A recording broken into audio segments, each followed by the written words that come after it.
Thank you and good morning once again to everyone. We're going to talk about G20 and what G20 really did for us. We've seen our cities, literally, there are 60 cities in India which participated in this. So we've seen our cities painted with posters and banners on G20. So for most of us, we know there is some sort of an event happening in Delhi.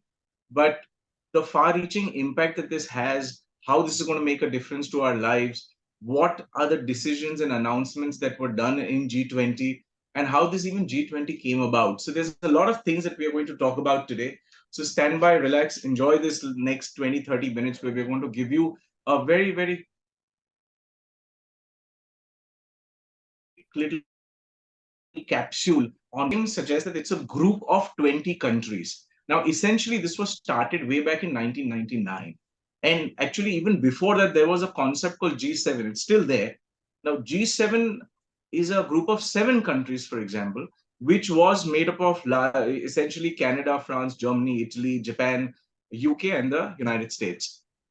It was done for a certain purpose because these were the most powerful countries in the world, and they were mostly allies, and whatever they did had an impact to one another, and they would pretty much dictate what was happening in the terms of what would happen in terms of trade, in terms of finance, in terms of economics around the whole world.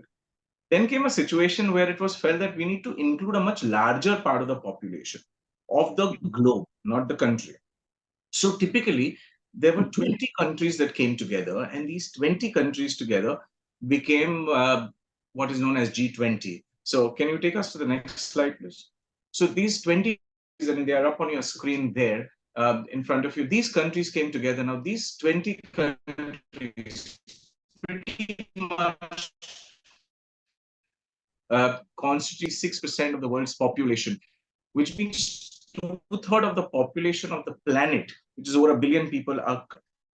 Therefore, G20, the impact is far-reaching, much more and much beyond even what the G7 could do. And this particular G20, which happened in Delhi last month, is actually going to shape the direction of a lot of things that will determine the course that the world takes, and which is why that was the little line that we put at the bottom, that the world is now going to decide what all is going to happen. And India, by the way, was the president of G20. So this G20 is like any other group or association, if you like, and every year there is a new president. So last year in December, India was awarded the presidency of this prestigious group, and which is why we have been hosting this. We had hosted this G20 last month in India, in Delhi.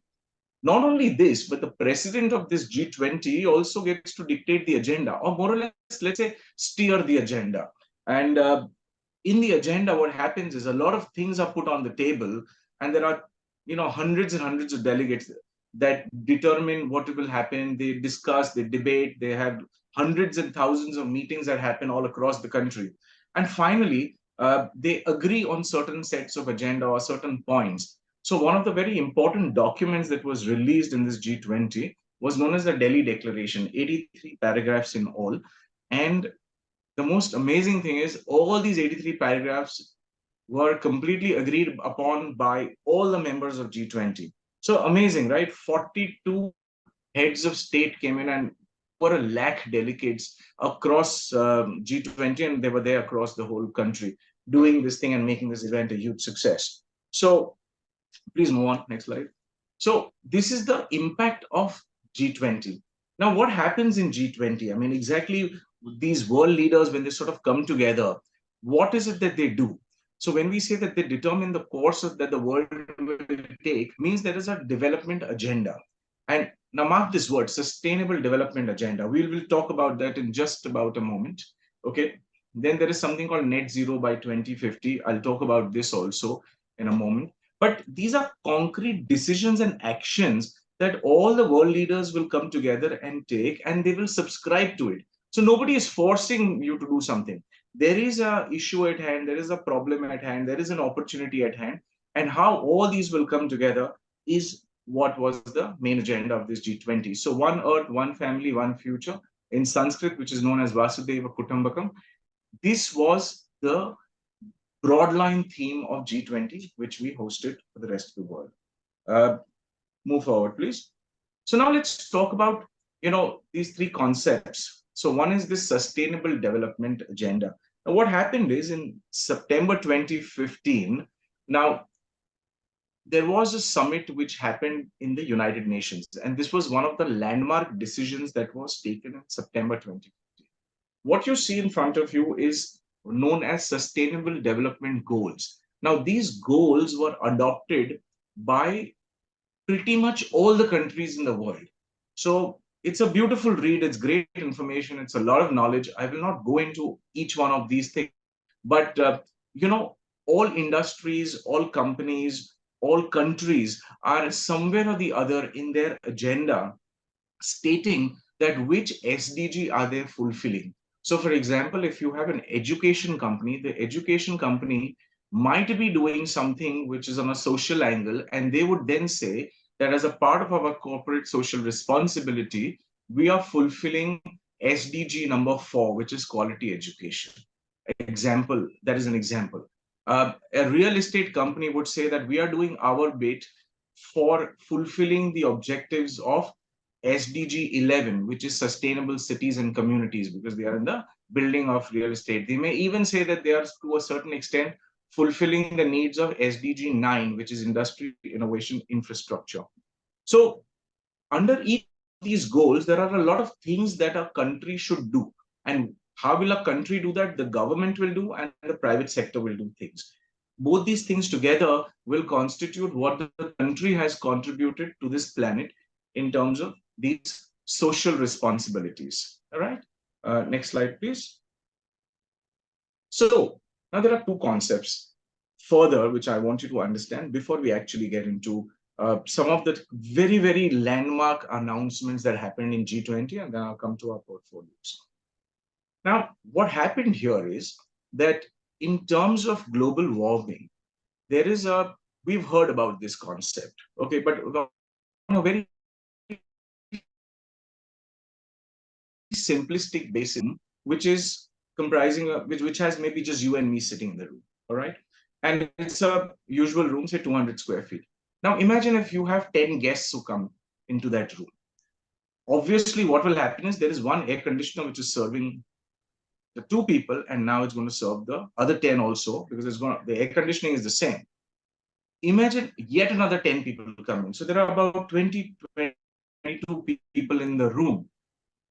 Automatically, over a period of time, we will start feeling a little warm because that one air conditioner is not going to really suffice the cooling that is required in that room.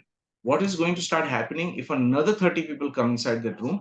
We will start breathing a lot of carbon dioxide, because we know this, we've learned it in school, that we inhale oxygen, we release carbon dioxide, right? More and more carbon dioxide, if we start inhaling as a part of the atmospheric gas, what happens is obviously it affects us on the health, and it then has a lot of multiple effects. There's some doctors also in our group who would corroborate with that. So in the very simplest of forms, that is global warming. Now, this picture here that you see, slightly more scientific kind of a concept here, which says that there is sunlight that comes onto the earth. Some of it is reflected, and some sunlight is used for our usual activities, which is growing crops, agriculture, and even for our health reasons. Now, what happens at the same time is when there are vehicles that are moving around, there are aircrafts which are flying around the world, continuously what is happening is there is heat which is generated. The simplest way again to understand this is, let us say in your own house, you know, if you go towards the external side where you have the outdoor unit of your air conditioner. So somewhere, if it's possible, you go nearby that outdoor unit, you will find a lot of warmth. Inside the room, there is cooling. The air conditioner is cooling you inside. But outside, there is a lot of warm sort of air which is blowing out. Now, what is happening? That warm air is nothing but heat. That heat is going into the atmosphere. So imagine millions and millions of air conditioners, industries, factories, everyone is putting out some amount of heat. Now, sunlight on top, heat coming from the earth, somewhere gets trapped in the middle. And that's what causes this little bit of global warming. Now, you know how complicated this is. If you can close the presentation for a moment.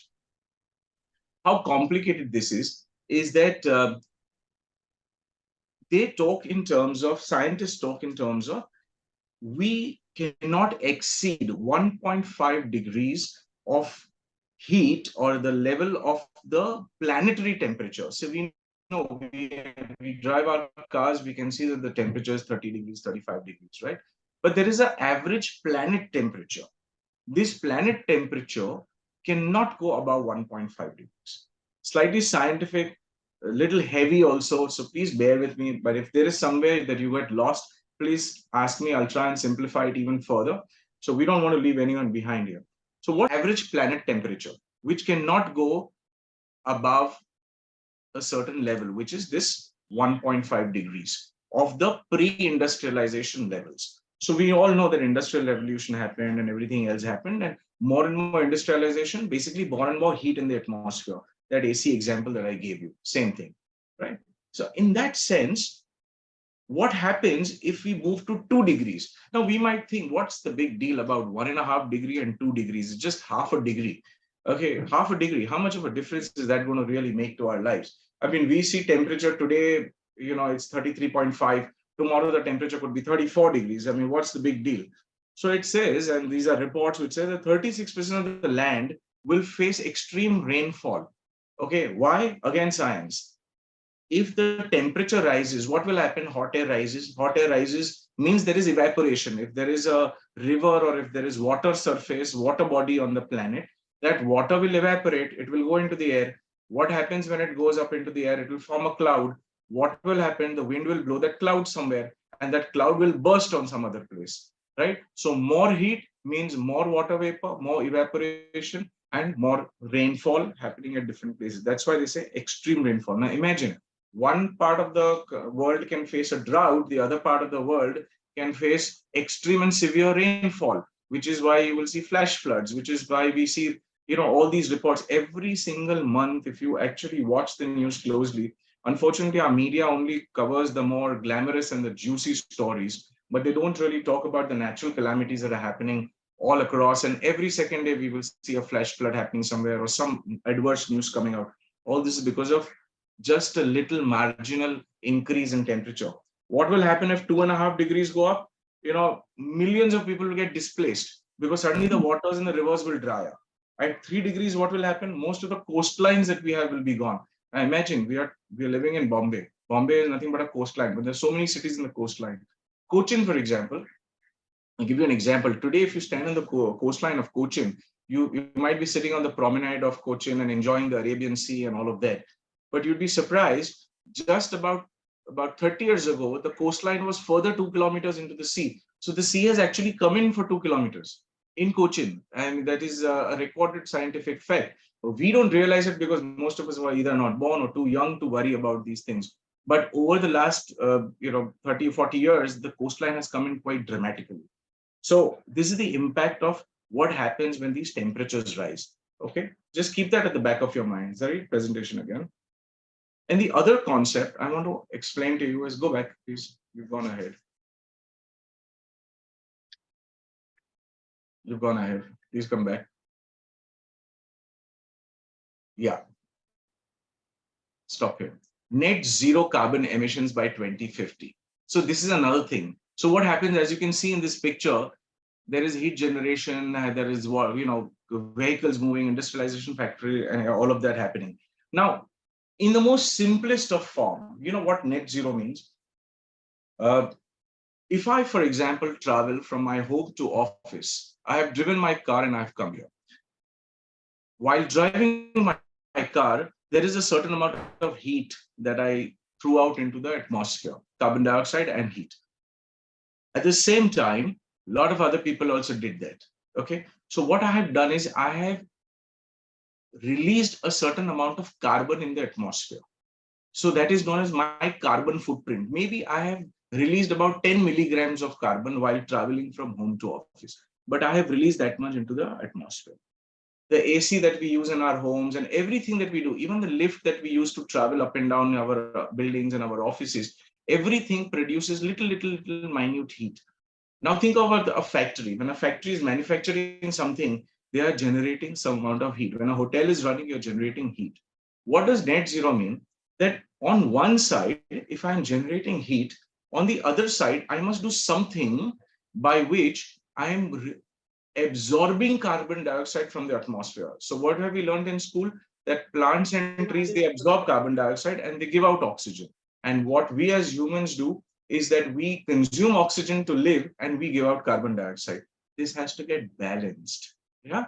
So very simply, a factory which is producing, say, 10 carbon credit or 10 carbon units in a particular month has to do something else by which they release oxygen and withdraw carbon dioxide from the atmosphere. Either they can plant trees or they can have renewable energy, they can have solar and they can have windmill energy, or they could have something else by which they will nullify the carbon that they released in the atmosphere. You will make it zero. Now, of course, we cannot stop manufacturing, we cannot stop doing a lot of things. But what we can do is we do enough things which will nullify it, which will balance it. Okay. So that's the theory part getting over right now.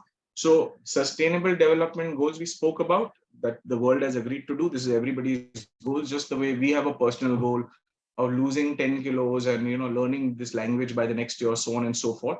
Same way, the countries and the governments of the world have said these are our goals. What is an example of such a goal? That by 2030 we will generate 5 gigawatts of renewable power. That is a country goal. How will that happen? Because individually, there are various companies within the country, they will take their own targets, and that's how maybe a 5 gigawatts of renewable power will happen. We spoke about global warming, keeping it back of the mind. Actually, now it's become global boiling. That's the most latest concept that's coming out. You can also do a little Googling on that. Very interesting read. It just makes you aware of the world that we live in. And the third concept we spoke about was net carbon zero. Okay. So now, in the light of all of this, what is happening in terms of the renewable energy space? Okay, because it's directly connected, right? Now, what was announced in G20? In the space of renewable energy, the world has to triple the capacity of renewable energy by, and watch my words, 2030. We are where? We are at towards the last calendar quarter of 2023. So in this decade, 3 years are already over. We have another 6 years and 3 months to go as we speak. And the world has to triple the renewable capacity. Okay. Now, by any yardstick, this is an extremely monumental task. It's a monstrous task. What is the contribution required in terms of money? Somewhere in the range of 4 trillion to about $5 trillion per year.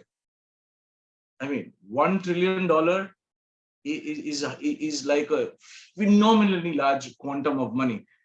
I would think $1 trillion is almost like 80 lakh crores if you go with the exchange rate of 80 rupees to a US dollar. So, I mean, that is the kind of quantum of money that we are talking about. Phenomenal amount of money. Where is the financing that will happen? Who's going to finance it? Banks and financial institutions, yes, they will give loans, but those loans will also have to be repaid by companies over a period of time. So the point is, for us, for you and me, what's the benefit in this? This is a non-negotiable activity. It has to be done because remember, I explained to you what happens when the temperature goes up by half degree and half degree and half degree. For you and me, it may mean nothing, but it is actually life-threatening because when the government is running the governance of this country, when companies are running their businesses, if they don't do this, then there is disaster which is just waiting to happen. And all of us have literally seen disasters happening. Some of us who live in South Bombay have already seen that 2 years back, we had a massive landslide that happened. Okay, in the heart of South Bombay. So it's not that this is happening in some remote area. Sikkim has a flash flood, which is like miles and miles away, and we are not worried about it. Or somewhere in the Middle East, there is another flash flood that happens. Somewhere in Africa, there's a drought happening. This is happening close to where we live. So this is non-negotiable. This has to happen. What is the obvious thing that will happen as a result of this? How many power companies do we know? Lots of them. How many funds are available in our mutual fund space? So this area is going to go through the roof because everybody will have to make investments. Everybody will have to do this. And just hold your horses, just wait on the power sector. There's something amazing which I have which I'm going to talk about in the next 5 minutes. But for the time being, let's hold our thought here. $4 to $5 trillion, that's the annual investment required, and all the way up to 2050, because that net zero, remember I said net zero by 2050. So the world today thinks that if we spend $4 to $5 trillion by 2050, then we might just become net zero. Okay, India talks about 2070, China has not even agreed to do this thing, so on and so forth. But broadly speaking, in G20, everyone's agreed that yes, we have to do this. Yes, we have to spend this money, and we will spend this money. And we'll figure out how to spend this money, loans and otherwise, but we have to do that. So this is one massive area of opportunity developing for us for the next 6 years in front of us. All sorts of renewable companies, all sorts of power companies. Next slide, please. Now, so you see, a while ago, I spoke about the fact that companies and countries have to do something. You remember carbon footprint? I spoke about carbon. So if I'm generating 1 unit of carbon on one side, I have to generate 1 unit of oxygen on the other side, or I have to absorb 1 unit of carbon from the atmosphere. So ek side pe, by driving from Mumbai to Lonavala, for example, I released about 5 units of carbon in the atmosphere. I'm just giving an example. This is not scientifically accurate. But say if I've released 5 units of carbon, or you know, it's actually measured in terms of kilos and things like that. So say if I released 50 grams of carbon in the atmosphere, I must do something to take away that 50 grams of carbon dioxide, and it becomes nullified, becomes balanced. That's how net zero. And for that, remember I said that we have to do something. So this is one of the things that the whole world has proposed. So India has proposed that let us have a global biofuel alliance, a global biofuel alliance. What does this mean? That in the petrol and the diesel that we have, we will blend ethanol. Ethanol is nothing but ethyl alcohol. Ethyl alcohol can be blended into petrol. What happens? A lot of things happens. Okay. Number one, what is the biggest problem of countries like India, developing countries like India, that we have to import oil. For that matter, actually, it's not only developing countries. All the countries that don't have their own oil supply have to import oil.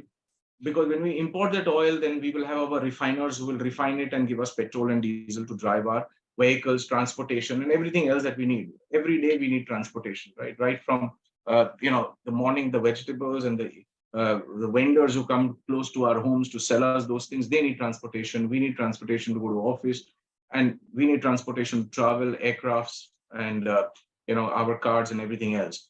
So if we reduce our dependency on this oil, obviously what will happen is we will have lesser oil.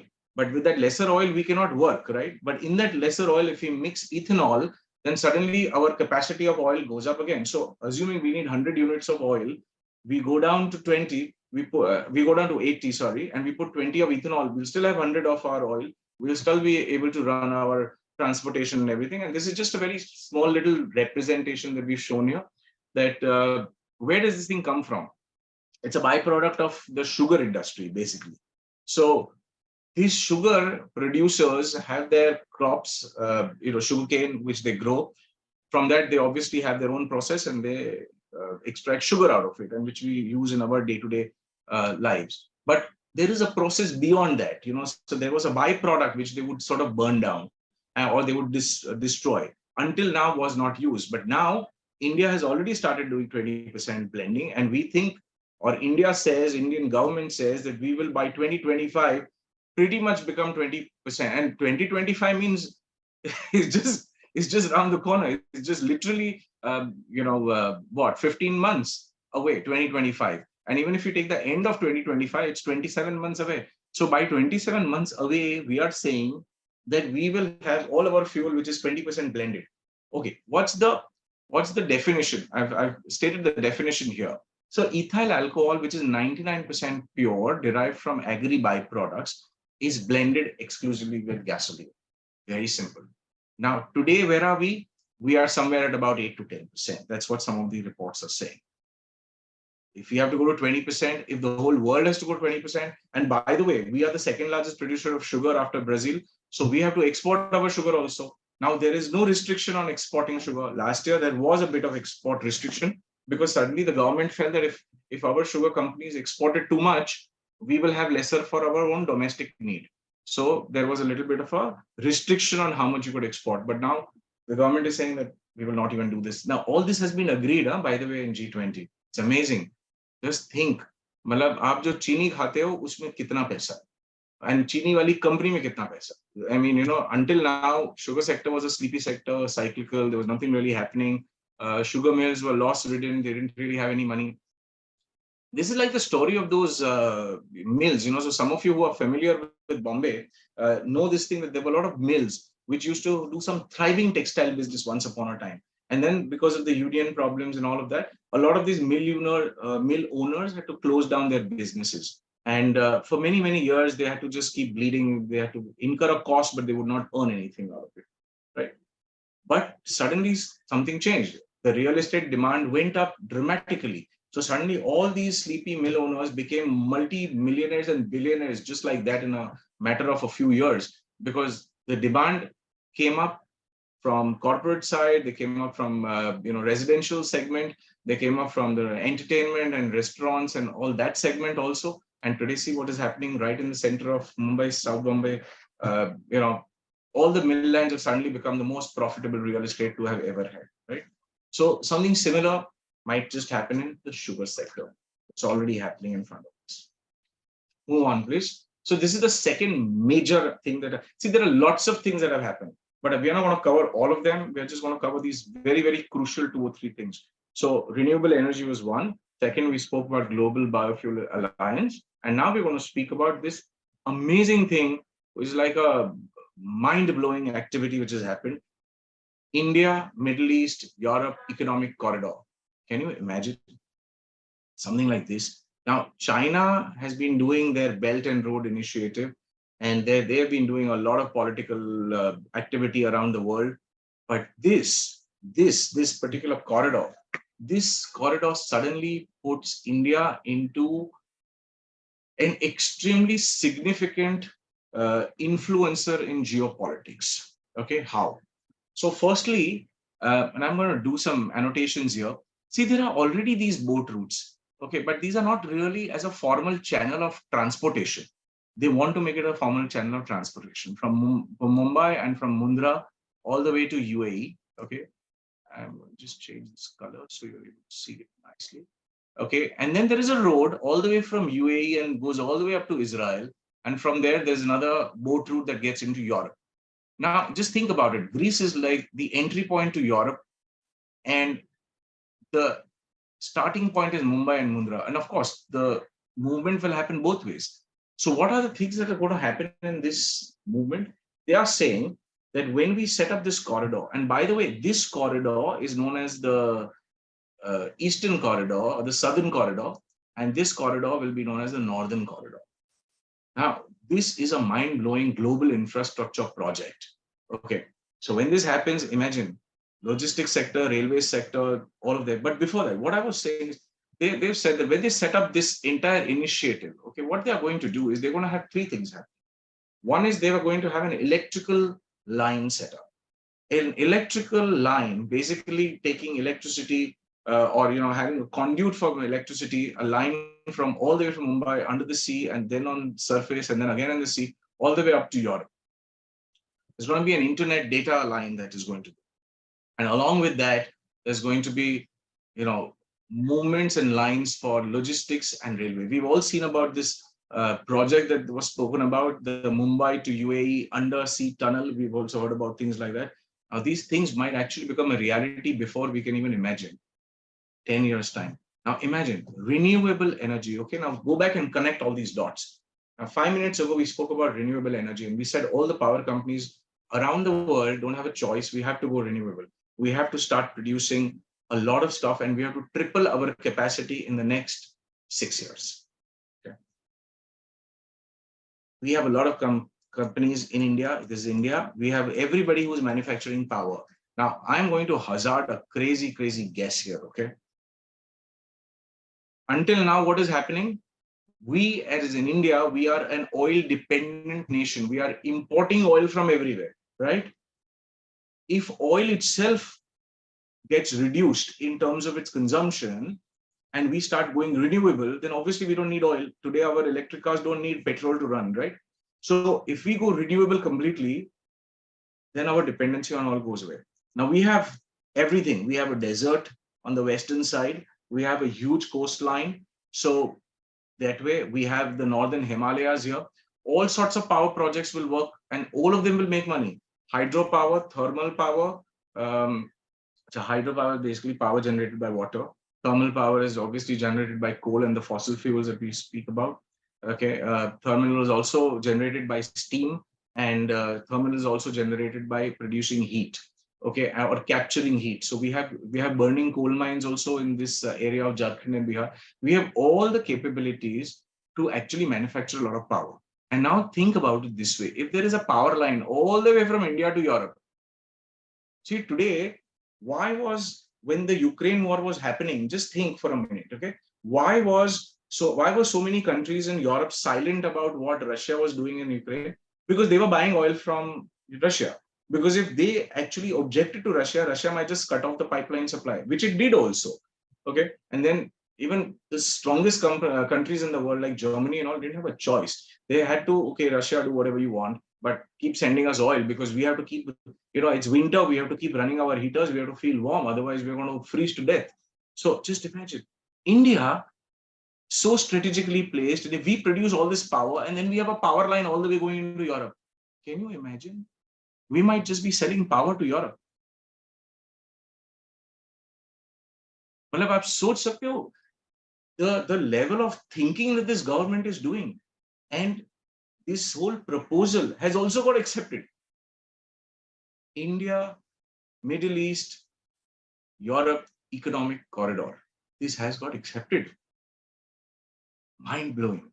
I mean, just imagine. Again, I want to repeat, I'm just hazarding a guess, but let's say 10 years, 15 years down the line, or maybe even earlier, I don't know, we might be selling power to Europe.